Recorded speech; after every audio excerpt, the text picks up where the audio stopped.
Friends, America ఈ particular శాలరీకి demand కొంచెం ఎక్కువ. అయితే అసలు అది ఏం చేసిందండి ఇంత డిమాండ్? మామూలుగా డిమాండ్ ఎలా ఉంటదంటే మనకి అప్పుడప్పుడు డౌట్ వస్తుంది. ఇప్పుడు జనాల దగ్గర డబ్బులు లేవు, ఏమీ లేవు, మంచిగా గవర్నమెంట్ ప్రింటింగ్ ప్రెస్ పెట్టి డబ్బులు గుద్దేసి ఆ డబ్బులు అలా పనిచేస్తే ప్రాబ్లమ్స్ అన్ని పోతాయి కదా. డబ్బులు ఉంటాయి కదా అందరి దగ్గర. ఇలా డౌట్స్ వచ్చి రీజన్స్ ఏవో కూడా కనుక్కొని ఉంటాయి ఏదో వీడియోలో. అయితే ఇలా గుద్దుకుంటా పోయేది అనుకోండి ప్రింటింగ్ ప్రెస్ లో, ఆ కరెన్సీకి వాల్యూ తగ్గిపోద్ది. మన దగ్గర ఎంత గోల్డ్ ఉంది, ఎంత ప్రాపర్టీ ఉంది, ఎన్ని రిసోర్సెస్ ఉన్నాయి, దీని మీద బేస్ చేసుకుని మనం డబ్బులు ప్రింట్ చేస్తాం. అంతకంటే ఎక్కువ చేస్తే మనకు తెలిసే లోపే డబ్బులు వాల్యూ పడిపోవడం అంటే ఏంటి? ఇప్పుడు ఇంటర్నేషనల్ లెవెల్లోకి వెళ్ళి మన డబ్బులు ఒక 100 రూపాయలు ఇచ్చామనుకోండి, వాడు మనకు ఒక వాటర్ బాటిల్ ఇస్తాడు. బట్ ఇలా గుద్దుకుంటా పోవడం వల్ల 1,00,000 రూపాయలు ఇచ్చినా వాటర్ చొక్క కూడా ఇవ్వడు, బాటిల్ ఏంది. అందుకే అన్ని దేశాలలో మూసుకొని వాళ్ళ వాల్యూ తగ్గట్టు కొంచెంగా ప్రింట్లు వేసుకుంటా ఉంటారు డబ్బులు. అయితే అమెరికా వాడి పరిస్థితి ఇప్పుడు ఎలా ఉంటదంటే, వాడికి అంత పెద్ద ప్రాబ్లం ఉండదు తెలుసా. వాడు గుద్దుకుంటా పోయినా సరే లెక్క పెట్టకుండా వాడికి హెవీ డిఫరెన్స్ ఏం వచ్చేది. ఒకనొక టైంలో వాడు చేసింది అదే. డిమాండ్ ఎక్కువ ఉండేటప్పటికి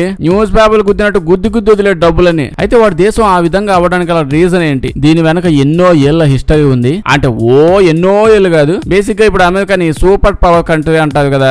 యాక్చువల్లీ ఒకప్పుడు చూసుకుంటే ఈ ప్రపంచం మొత్తం మీద ఇండియా, చైనా 2 దేశాల కంటే పెద్ద సూపర్ పవర్స్ అసలు ఉండేవే కాదు. ట్రేడింగ్ చేసుకోవడానికి బెస్ట్ లొకేషన్ గానీ, అప్పటికే మన షిప్పులు, ఆ టెక్నాలజీ గానీ, మంచి రిసోర్సెస్ గానీ మనల్ని మించిన తోపు ఉండేది కాదు ఏడా. అప్పటికి అసలు చెప్పాలంటే అమెరికా ఉండేదే కాదు. కొలంబస్ తాత ఉన్నాడు కదా, గొడవ వేసుకుని ప్రపంచం అంతా తిరిగి ఏది ఎక్కడుందో కనిపెడతా ఉంటాడు. అతను ఫస్ట్ టైం 14వ శతాబ్దంలో అమెరికా సైడ్ ఉన్న చిన్న దీవులు చూసి ఆ తర్వాత ఇంకా ముందుకెళ్లి అమెరికాలో ఉన్న పెద్ద అమెరికా ల్యాండ్ మొత్తం కనిపెట్టాడు. అదే డిస్కవర్ చేశాడు. డిస్కవర్ చేసిన వెంటనే డిస్కవరీ ఛానల్ లో వేసేసాడు. అంతే, ఏముంది, ఒక ప్లేస్ అక్కడ కనిపించింది అనగానే బ్రిటిష్ వాళ్ళు, పోర్చుగల్ వాళ్ళు, ఫ్రాన్స్ గుంటనక్కలని కాచుకొని రెడీగా ఉన్నాయి. అబ్బా ప్లేస్ ఏదో ఉంది, ఆడ కూడా ఏదో ఒకటి ఉంటుంది, వెళ్ళిపోదాం అని చెప్పి వెళ్ళారు, ఆక్రమించారు. ఇంకో పక్క చూస్తే అమెరికా ఆ టైంలో అంటే అక్కడ ఓన్లీ రెడ్ ఇండియన్స్ ఉండేవాళ్ళు. ఓన్లీ ఏముంది, ఆ రెడ్ ఇండియన్స్, నేటివ్ అమెరికన్స్ అంటారు. వాళ్ళదే అసలు అమెరికా చెప్పాలంటే ఇప్పుడు పెద్ద ఎక్కువ మంది మిగలలేదు, చాలా తక్కువ మంది ఉన్నారు. నేటివ్ అమెరికన్స్ వాళ్ళదే ఒరిజినల్ గా అమెరికా. నెమ్మదిగా ఇప్పుడున్న బ్యాచ్ అంతా మేము అమెరికన్స్ అని చెప్పుకుంటూ తిరిగే బ్యాచ్ అంతా ఏడాది నుంచో ఏదేదో దేశాల నుంచి వచ్చి ఆక్రమించి అక్కడ ఉండి అది మాదే, మా తాత మొత్తాలదే, అది అనుకుంటూ బతుకుతున్నది. అయితే బ్రిటిష్ వాళ్ళు, ఫ్రాన్స్ వాళ్ళు వీళ్ళంతా వచ్చారు కదా. వీళ్ళు వచ్చినప్పటి నుంచి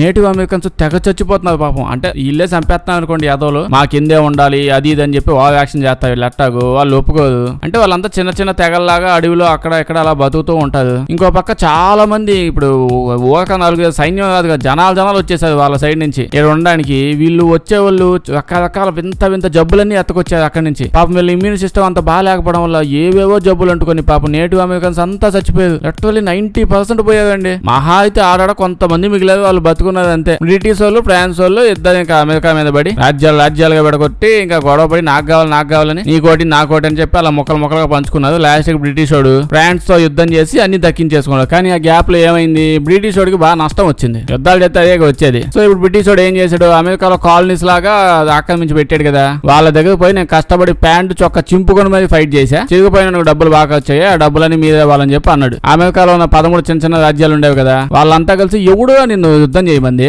మా దగ్గర చిల్లి గవ్వ కూడా లేదు, మేమేదో నోటి తోలు ఎక్కువ అనట్లా, లిటరల్లీ మా దగ్గర లేదు చిల్లి గవ్వ కూడా. అప్పటికి వాళ్ళు అడిగేటప్పటికి బ్రిటిష్ వాళ్ళు మేము తిరుగుబాటు చేసి ఆ బ్రిటిష్ వాళ్ళని అక్కడి నుంచి తరిమేశారు. బ్రిటిష్ వాళ్ళు ఇంకా వదిలేసి వెళ్ళిపోయారు, మాకు వద్దుగా బాబు మీద అని చెప్పి. ఇంకా 1776 లో అమెరికా కొత్తగా ఒక కొత్త దేశం లాగా ఫామ్ అయిందంటే వాళ్ళ చిన్న దేశాలన్నీ కలిసిపోయి యునైటెడ్ స్టేట్స్ ఆఫ్ అమెరికా అని. అది కూడా 13 రాజ్యాలే, లైన్ లో ఓ మూల ఉంటాయి, అవే మొత్తం అంతా అమెరికా కదా అప్పటికి అవ్వాల. అయితే అంత పెద్ద అమెరికాని బ్రిటిష్ వాడు అంత ఈజీగా వదిలేసాడా అంటే, ఇండియాని కదిలిస్తే బంగారం వస్తుంది, అమెరికాని కదిలిస్తే ఏమొస్తుంది, మట్టి వస్తుంది, పిసుక్కొని ఇటుకు బ్యాడలు చేసుకోవాలి, ఇంకెందుకది, అందుకే వదిలేసి వెళ్ళిపోయాడు. అయితే స్టార్టింగ్ లో వీళ్ళ దగ్గర డబ్బులు ఉండేవి కాదు, అంటే అప్పుడే ఆ దేశం ఫామ్ అయింది, దాని తర్వాత బ్రిటిష్ వాళ్ళతో ఫైట్ చేశారు, అన్ని అయిపోయాయి, మొదలుగా వాళ్ళ దగ్గర ఏం లేదు, ఉన్నా కూడా లేవు. ఇప్పుడు ఇంకో పక్క చూస్తే డబ్బులు కాదు, డబ్బులు కరెన్సీ కూడా లేదు. ఇంకా ఫస్ట్ టైం వాళ్ళ ప్రైమ్ మినిస్టర్ మనకు కూడా ఒక కరెన్సీ ఉండాలని బాండ్స్, డాలర్స్ ఆ టైప్ లో అప్పుడప్పుడే నెమ్మదిగా స్టార్ట్ అయింది బాండ్స్ అని. దాంతో పాటు రకరకాల దేశాలలో కూడా అప్పుడప్పుడు అప్పులు ఇవ్వడం మొదలు పెట్టారు. అంటే సొంత దేశం కదా, ఏదో దేశం అయితే ఫామ్ అయింది, బ్రిటిష్ వాళ్ళని తరిమేశారు, వీళ్ళ దగ్గర ఎంత కెపాసిటీ ఉందని చెప్పి కొంత డబ్బులు ఇవ్వడం స్టార్ట్ చేశారు అప్పులు. సో పెద్దోళ్ళు అయితే వడ్డీ వస్తుంది కదా,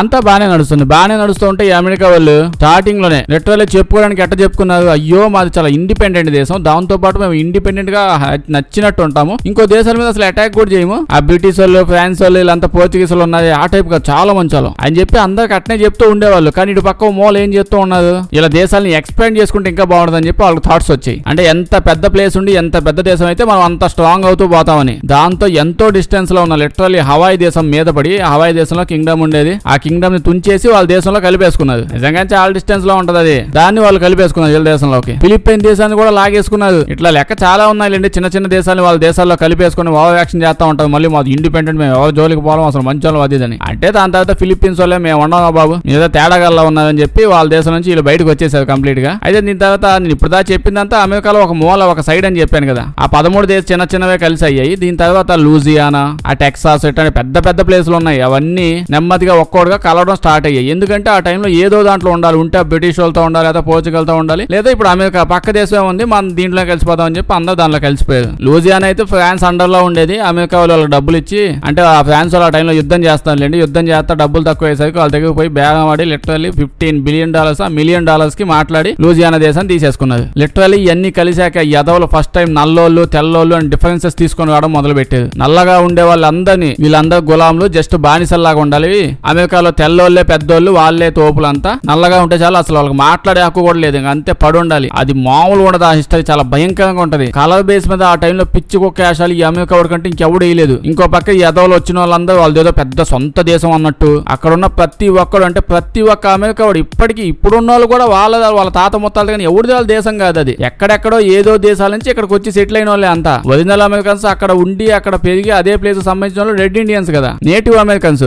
పనికి మళ్ళీ అందరూ చంపేసి వీళ్ళు ఆక్రమించేసుకుని వాళ్ళని ఎల్లగొట్టేసి ఇల్లు అనుకుంటున్నారు. అయితే నెమ్మదిగా అమెరికా స్టేబుల్ గా ఉంది అనే టయానికి నెమ్మదిగా నార్త్ అమెరికా సౌత్ అమెరికా అని చెప్పి వాళ్ళకే గొడవలు వచ్చాయి. ఎందుకు? ఒక బ్యాచ్ ఏమో నల్లోళ్ళు అంటే గులాములు, వాళ్ళు బానిసలు, వాళ్ళు అలాగే లైఫ్ లాంగ్ బతకాలని. ఇంకొంతమంది అసలు మంచి పుట్టారంటారు, మనుషుల్ని ఈ విధంగా చేస్తారంటారు అని చెప్పి అలా ఫైట్ జరిగి నెమ్మదిగా ఇంకా ఆ బానిసలు అవన్నీ కనుమరుగైపోయాయి. కనుమరుగైపోయి ఇప్పటికీ యాదవులు ఉన్నారట. దీని తర్వాత నెమ్మదిగా అందరూ ఒకటైపోయి ఒక విషయాన్ని గమనించారు. ప్రపంచంలో బతకాలంటే డబ్బు కావాలి. అప్పటికే బ్రిటిష్ వాడిని చూస్తే వాడు యాడాడో ఫ్యాక్టరీస్ పెట్టి ఆల్రెడీ ప్రపంచం అంతా ఆక్రమించేశాడు. అన్ని దేశాల్లో ఫ్యాక్టరీస్ పెట్టేశాడు. ఇప్పుడు అన్ని ప్లేసుల్లో వస్తువులు తయారు చేసి వాటిని ఈ ప్రపంచం అంతా మళ్ళీ వాళ్ళకి అమ్మడం మొదలు పెట్టాడు. అమెరికా వాడు ఇదేదో భలే ఉంది అని చెప్పి నెమ్మదిగా స్టార్ట్ చేశాడు. కానీ దీనికోసం ఏంది ఇంజనీర్స్ కావాలి, చదువుకున్న వాళ్ళు చాలా మంది కావాలి. అప్పుడే ఫస్ట్ టైం ఇట్లాంటి ఇప్పుడు అమెరికాలో జరుగుతుంది. అది అప్పుడే ఫస్ట్ టైం స్టార్ట్ అయింది. ఆ దేశంలో ఏం లేక ఇంజనీర్స్ కానీ చదివే వాళ్ళు ఎవరు లేక అప్పుడు పబ్లిసిటీ చేశాడు.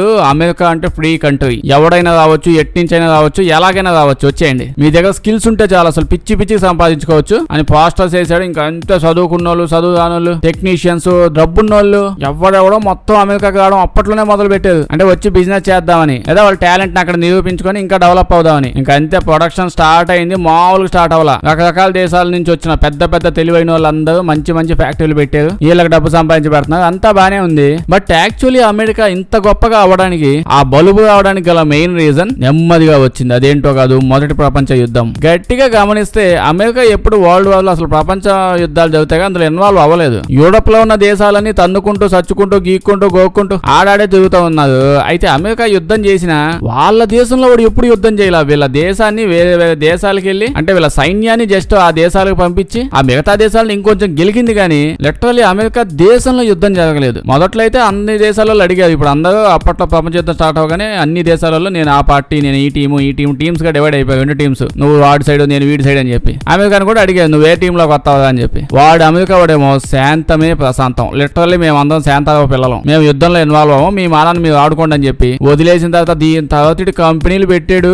మామూలు కంపెనీలు కాదు, అంతకుముందు చాలా కంపెనీస్ పెట్టాడు కదా జనాలకి అవి అమ్మడానికి. అవి వదిలేసి యుద్ధాలు జరుగుతున్నాయి కదా వాళ్ళకి సప్లై చేయడానికి బాంబులు, తుపాకులు, బుల్లెట్లు, గన్నులు, మిలిటరీ సామాన్లు అన్ని తయారు చేసి వాడికి మ్యాచ్ అమ్మడం మొదలు పెట్టాడు. 2 సైడ్లో యుద్ధాలు చేసే వాళ్ళకి పిచ్చికి సంపాదించాడు. కట్ చేస్తే ఫస్ట్ ప్రపంచ యుద్ధం కంప్లీట్ అయిపోగానే యూరోప్ దేశాలందరూ అడక్క తినే స్టేజ్కి వెళ్ళిపోయారు. ఆడిని తండం వీడాడిని తండం, అక్కడ గీక్కడం, ఉన్న సామాన్లన్నీ అమెరికా వాడి దగ్గర పోయి తాకట పెడితే వాడు ఆ తుపాకులు బాంబులు అవి ఇచ్చి పంపించడం. ఇప్పుడు అమెరికా వాడికి గెలిగింది. ఓకే మనం డబ్బులు సంపాదించడానికి నానా సంఘాలు నాకేం, కానీ ప్రపంచంలో అన్నిటికంటే ఎక్కువ డబ్బులు వచ్చేది ఓన్లీ యుద్ధాల వల్లే. యుద్ధం జరిగేటప్పుడు వాడికి ఆయుధాలు అమ్మేమనుకుంటే వాడికి ఎంత చెప్తే అంత, ₹100 అంటే 100 150 ఉంచుకో, నాకు వెంటనే కావాలని చెప్పి ఎత్తపోతాడు. ఇంకా ఫిక్స్ అయిపోయాడు యుద్ధంలో అమ్మాలి బాగా అని చెప్పి ఎప్పుడు జరిగినా. దాని తర్వాత ఏం తెలిసింది, యుద్ధం అయిపోతే ఇప్పుడు ఎట్టా అమ్మాలి. అందుకే యుద్ధం జరిగేటప్పుడు అమ్ముకోవాలి, జరగట్లే అనుకో యుద్ధం జరిగేలా చేయాలి. 2 దేశాలని గెలిగి మంట పెట్టి దాని తర్వాత వాళ్ళిద్దరికి అమ్ము. అప్పటి నుంచి ఇప్పటిదాకా కూడా లిటరల్ ఇప్పటిదాకా అదే స్ట్రాటజీ ఫాలో అవుతూ వస్తూనే ఉంది అమెరికా. వాడు ఇప్పుడు దాకా చేసిన ప్రతి పని అది. అంటే ఇప్పుడు 2 దేశాలు ఉన్నాయనుకోండి, అవి ఫైట్ చేస్తాయనుకోండి, ఏదన్నా ఒక దేశం తక్కువలో ఉందనుకోండి,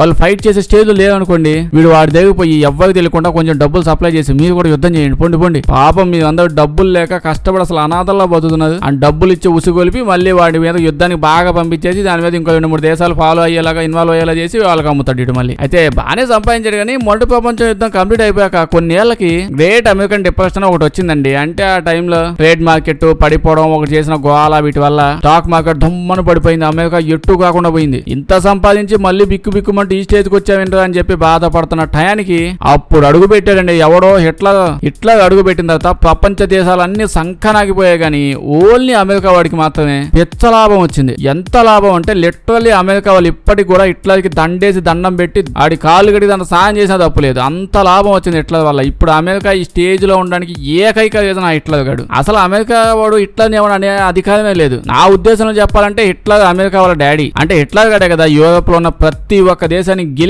గెలికి రెండో ప్రపంచ యుద్ధం దాకా లాకపోయాడు. ఇంకా చూసుకోండి అమెరికా సంకలు గుద్దుకొని ఫ్యాక్టరీలు దమదమదమ మొదలు పెట్టింది. అమ్మ దొరికిందయ్యే ఛాన్స్. మొత్తం సామాన్లని ఇనప సామాన్లని తీసుకోండి అమ్మేద్దాం చేసి పడేసి అని చెప్పి ఇప్పుడు కొత్త రకమైన మిషన్లు ఏవేవో బాంబులు ఏవేవో తుపాకులు వింత మోడల్స్ అన్ని తయారు చేయడం మొదలు పెట్టింది. దానికోసం ప్రపంచ దేశాల్లో ఉన్న గొప్ప సైంటిస్టులు అందరినీ ఇక్కడ ఒక మంచి ఆపర్చునిటీ వస్తుంది అండి అని చెప్పేసి అంతా వచ్చేస్తున్నది. ఐన్స్టైన్ తో స్టార్ట్ చేస్తే ఎంతో మంది గొప్ప సైంటిస్టులు అమెరికాలో వచ్చేట్లేదు. వాళ్ళ తెలివితేటలో టెక్నాలజీ ప్రతిదీ అమెరికాకి ఇచ్చేసారు.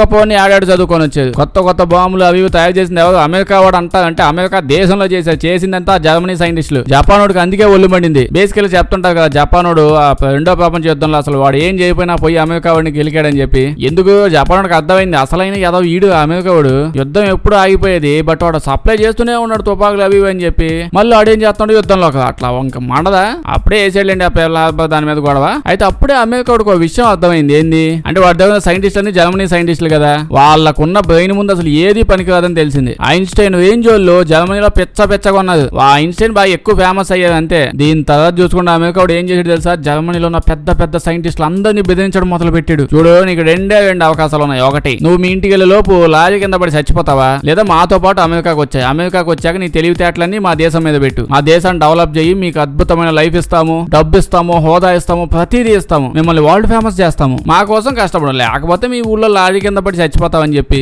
ఎంత మందిని బెదిరించి ఒప్పుకోని వాళ్ళు ఎంత మందిని చంపేశారు తెలుసా? చెత్తగాళ్ళు అసలు. ఈ బ్రిటిష్ బ్యాచ్ ఫ్రెంచ్ బ్యాచ్ వీళ్ళంతా ఒక రకంగా నయం డైరెక్ట్ గా దేశాల మీద పడి యుద్ధాలు చేశారు. వీళ్ళు గుంటనక్కగాళ్ళు అసలు. గట్టిగా చూసుకుంటే ఇప్పుడు అమెరికాలో ఉన్న పెద్ద ఇన్సిడెంట్లు అయ్యాయి కదా. అంటే చందమా మీద అడుగు పెట్టారు, అణుబాంబును తయారు చేశారు, ప్రతిదీ స్టార్ట్ చేసింది. అందులో మెయిన్ పార్ట్ మొత్తం జర్మన్ సైంటిస్టులదే. అమెరికా బ్యాచ్ అంతా ఇంటర్న్స్ వెనక నుంచి చూస్తా ఉంటది అంతే. అయితే రెండో ప్రపంచ యుద్ధం కంప్లీట్ అయిపోయేటప్పటికి అమెరికా వాడి దగ్గర బీభత్సమైన ఆయుధాలు, బీభత్సమైన బంగారము, బీభత్సమైన పెద్ద మిలిటరీ, ఎక్కడ లేని టెక్నాలజీ అన్ని ఉన్న ఏకైక దేశం అమెరికా అయి కూర్చుంది. అంటే ఆ టైంలో అన్ని దేశాలు తనకు సస్తా ఉన్నారు, మిగతా దేశాలని స్వాతంత్రం కోసం పోరాడుతున్నాయి. ఈ సిచ్యువేషన్స్ ని అమెరికా ఒక్కదే మంచిగా యూజ్ చేసుకుంది. అందరికి సమానంగా బాగా గట్టిగా ఇచ్చి సంపాదించింది. అంటే డబ్బు ఒకటే సంపాదించిన ఒక రకం, కానీ ఊళ్ళో ఉన్న టెక్నాలజీ అంతా లాక్కపోయింది. యుద్ధం కంప్లీట్ అయిపోయింది, దేశాలు సెట్ అవుతా ఉన్నాయి. ఇంకా అమెరికా వాడికి అర్థమైంది. అప్పటికే వాడు బాగా పీక్ లో ఉన్నాడు కదా, ఈ పీక్ ని పీకేద్దాం, మిగతా దేశాల్లో పీకి పడేద్దామని ఫిక్స్ అయ్యాడు. మరి ఎందుకు అంటే అంతా ఉంది కదా అంటే ఎందుకు ఆశ మనం అంతా పొద్దున్న లేచాక ఇడ్లీలో కొబ్బరి చట్నీ వేసుకొని తిందాం అనుకుంటాం. వాడు కొబ్బరి చట్నీతో పాటు అందులో బాదం పప్పు వేసుకొని తిందాం అనుకున్నాడు. అంత గన్నేరు పప్పు కలిపితే దరిద్రం వదిలిపోయేది. సిచ్యువేషన్ బాగా గ్రాప్ చేసుకున్నాడు. ఏం జరిగిందంటే ఇప్పుడు అన్ని దేశాలలో ఉన్నారు కదా, ప్రతి దేశం వాడు వీడి దగ్గర నుంచి ఆయుధాలు కొనడానికి వాళ్ళ దేశంలో ఉన్న బంగారం అంతా తీసుకుపోయి వాళ్ళ చేతుల్లో పెట్టాడు, అమెరికా చేతుల్లో. ఈ బంగారాన్ని అప్పుగా పెట్టుకో, మీ అప్పు తీర్చేశాక మళ్ళీ వచ్చి మేము తీసుకుంటాము, దానికి బదులుగా మాకు ఆయుధాలు ఇవ్వని చెప్పి. అప్పుడు ట్రాన్సాక్షన్ డబ్బులు ఏమయ్యేవి కదా, అంతా గోల్డే లేదా బాండ్స్.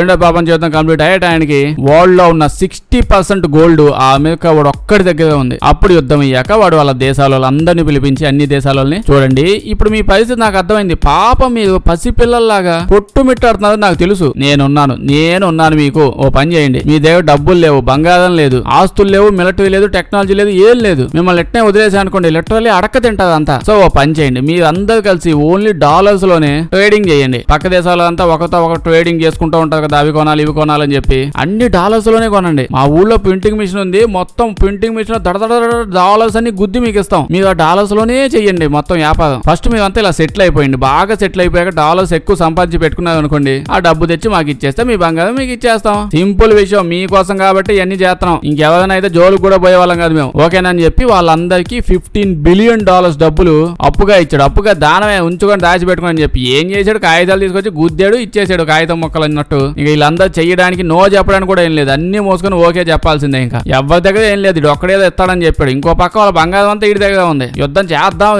మాకు ఈ అని చెప్పి అడిగడానికి కూడా లేదు, సైన్యం కూడా లేదు, మొత్తం పోయింది. ఇంకంతే అందరూ ఓకే చెప్పాక అప్పుడు మొదలు పెట్టాడు ప్రింటింగ్ ప్రెస్లు 4-5 పెట్టుకుని గుద్దుకుండా పోయాడు. ఆ డాలర్స్ డబ్బులు అప్పటి నుంచి ఇప్పటికి అట్నే గుద్దుకుండా పోతున్నాడు. దాని తర్వాత ఇంకా వరల్డ్ ట్రేడ్ ఆర్గనైజేషన్ స్టార్ట్ చేశాడు. ఇంకా ప్రపంచ దేశాలందరూ గేట్లు ఎత్తేయమని చెప్పాడు. అందరూ బాగా ఓకే చెప్పారంటే ఏ దేశం దేశంలోకి వచ్చి ఎలాగైనా చేసుకోవచ్చు, వ్యాపారం చేసుకోవచ్చు. అంటే ఇలా వాళ్ళు కొనుక్కోవచ్చు, వీళ్ళతో వాళ్ళు అమ్ముకోవచ్చు. ఇంకా దానికోసం అమెరికా వాడు అంటే తీసుకొచ్చి పెట్టిందే అమెరికా వాడు. ఇలా చేయాలంటే అన్ని దేశాలకు ఒకటే కరెన్సీ ఫాలో అవ్వాలి కదా, దాన్ని డాలర్సే ఫాలో అవ్వండి. ఇంకా మిగతా దేశాలకు కూడా దిక్కు లేకుండా పోయింది వీళ్ళతో చేయాలంటే ఇలాగే చేయాలని. అప్పుడు దాకా అమెరికా వాడు సంకలు గుద్దుకుంటున్నాడు. కానీ కరెక్ట్ ఆయన రష్యా వాడు బాగా సూపర్ పవర్ లాగా ఎదిగిపోతున్నాడు. వాడు చాలా తొందరగా ఎదిగిపోతున్నాడు. ఇంక భయం వేసింది. అప్పటికి రష్యా చాలా పెద్ద దేశం. అంటే ఇప్పుడు అంటే డిఫరెంట్ దేశాల్లో మొక్కలైంది కానీ అప్పట్లో చాలా పెద్దది. ప్రతి దేశం అమెరికా మాట ఏంటుంది. అంటే వాడు అప్పులు ఇచ్చాడు, గోల్డ్ ఉంది, సో వాడి మాట వినాలి అమెరికాది. బట్ రష్యా వాడు వినే ఛాన్సే లేదు. వాడికి ఎందుకు వినాలి? రిసోర్సెస్ దండిగా ఉన్నాయి, కావాల్సినంత బంగారం ఉంది, అది ఉంది, ఇది ఉంది, అన్ని ఉన్నాయి, ఆయిల్ ఉంది. వాడు అసలు మాట వినట్లా సూపర్ పవర్ అయిపోతున్నాడు, టెక్నాలజీలో ఎదిగిపోతున్నాడు. రష్యన్ సైంటిస్టులు కూడా అప్పుడు బాగా ఫేమస్. వాళ్ళని బెదిరించంటే వాడు వచ్చి మూతి పడతాడు. ఇంకా వీళ్ళిద్దరి మధ్య ఫైట్ మొదలైపోయింది. ఒక పక్క క్యాపిటలిజం, ఇంకో పక్క కమ్యూనిజం. అంటే వాళ్ళు అలా చేసుకున్నారు కానీ గొడవలు మాత్రం నేను తోపు అంటే నేను తోపు ఇదే పనిలో ఉన్నారు. ప్రతి దాంట్లో టెక్నాలజీ అయినా, బాంబులైనా, యుద్ధ విమానాలైనా, జనాలైనా అన్నిట్లో లిటరల్లీ ఒకడు వాడైతే నేను చందమామ మీద అడుగు పెడతాను చెప్పగా నేను కూడా అడుగు పెడతాను చెప్పి వాడు కూడా అనౌన్స్మెంట్. ఇలా వాడేమని చేస్తే వీడు అనౌన్స్మెంట్. ఎట్నే కొట్టుకు సచ్చి 100 కోట్లు 1000 కోట్లు విలువైన రిసోర్సెస్ అన్ని సంఖ నాకు ఇచ్చేలా చేశారు. మళ్ళీ ఇంకో సైడ్ చూస్తే వీళ్ళిద్దరు ఇప్పుడు అసలు డైరెక్ట్ గా యుద్ధమే చేసుకోవాలి. ఇప్పుడు దాకా అసలు అవలా ఎప్పుడు డైరెక్ట్ గా ఏదో దేశం వెతుక్కుంటారు. ఆఫ్ఘనిస్తాన్ అంటాడు, ఇరాన్ అంటాడు, ఇరాక్ అంటాడు, ఏదో దేశంలోకి పోవడం, ఆ దేశాన్ని ఎత్తుక్కోవడం, వాళ్ళని సాగు కొట్టుకోవడం, ఆ తర్వాత వాళ్ళిద్దరు పడి అక్కడ కొట్టుకొని సావడం. ఎన్ని దేశాలు అలాగే సంఖ నాకు ఇచ్చారు. ఆఫ్ఘనిస్తాన్ అట్నే ఎటు కాకుండా పోయింది వీళ్ళ దెబ్బకి. అయితే ఉండే కొద్దీ రష్యాతో ఫైట్ చేయడం కష్టం అవడం వల్ల ఇంకా అన్ని యూరోప్ దేశాల్లోని పోగేసి ఇప్పుడే మీరంతా చాలా జాగ్రత్తగా ఉండాలి, మీరందరూ పిల్ల బచ్చాకాళ్ళు, మీకు అర్థంగా అట్లా చిల్లర కావాలంటే వేసేస్తాను కానీ మీ నెక్స్ట్ దేశానికి ముప్పు ఆ రష్యా వాడు. అసలు వాడు రష్యా వాడు కాదు, సెకండ్ హిట్లర్, నెక్స్ట్ హిట్లర్ కాబోయే హిట్లర్ వాడే. యూరోప్ వాళ్ళందరికీ హిట్లర్ అంటే భయం అప్పటికే, నెక్స్ట్ వాడే అని చెప్పి ఏవేవో చెప్పి ఇప్పుడు ఆ రష్యా వాడు వచ్చి మిమ్మల్ని తొక్కుతాడు, కుక్కను కొట్టినట్టు కొడతాడు వాడు మిమ్మల్ని. నాకు ప్రాబ్లం లేదు, నా దగ్గర ఫుల్ డబ్బులు ఉన్నాయి, మీ బంగారం మీ డబ్బులు కూడా నా దగ్గర ఉంది, అది ఎట్టాగో నేను మీకు ఏమన్నా మీకు కూడా తెలిసిన విషయం పక్కన పడేయండి, అది కావాల్సి ఉన్నాయి కానీ వాడు వచ్చి మీ మీద పడతాడు. వాడికి మీరు హెల్ప్ చేశారంటే సంకనాగిపోతాడు. ఇన్ కేసు మీరు సంకనాగిపోకపోతే నేను నాకు ఇచ్చేస్తాను మిమ్మల్ని. సో ఎప్పుడు చూసినా మీరు నాకే సపోర్ట్ ఇవ్వాలి, వాడికి సపోర్ట్ ఇవ్వకూడదు. సో మనందరం ఇప్పుడు ఏం చేయాలి? మిమ్మల్ని కాపాడాలి. నేను మిమ్మల్ని కాపాడతా. మిమ్మల్ని కాపాడడానికి నేటో అని చెప్పి పెడుతున్నా. ఇప్పుడు 5 కంట్రీస్ అలా ఉంటాయి కదా, కొత్త కూడా యాడ్ చేయడం ట్రై చేస్తున్నారు. అంతకుముందు ఇండియాకి ఛాన్స్ వచ్చినా సరే మహానుభావులు కలిసి వద్దని చెప్పి తోసేసారు. అలా ఆ టైంలోనే ఎక్కువ దేశాలలో అమెరికాని గెలిగింది. అంటే రష్యా వాడు ఏదన్నా దేశానికి వెళ్ళి ఆ దేశాన్ని ఉద్ధరిస్తా అది అని చెప్పి వెళ్ళాడు అనుకోండి, ఈడు వెళ్ళిపోయి రష్యా వాడు మంచిది కాదు అది అని చెప్పి ఈడు మిలటని చెప్పి వాళ్ళిద్దరిని తన్నుకోవడం, చచ్చుకోవడం దెబ్బకి ఇంకా అన్ని దేశాలకు అర్థమైపోయింది. ఈ ఆతంకవాదులు, ఈ బ్యాచ్లో అంతా అప్పుడు లిటరల్లీ ఫామ్ అయింది ఓన్లీ అమెరికా మీద కోపంతో. వాడు ఎంతమంది ఇప్పుడున్న పెద్ద పెద్ద తీవ్రవాద సంస్థలు అన్ని ఉంటాయిగా, అందరికి పెద్ద ఎక్కువ తక్కువ అని ప్రతి ఒక్కదానికి అమెరికా డబ్బులు ఇచ్చి పోషించిందే. ఇప్పుడు ఇండియా మీద పడే వాళ్ళందరూ ఉన్నారుగా, మళ్ళీ వాళ్ళ పేర్లన్నీ ఎందుకు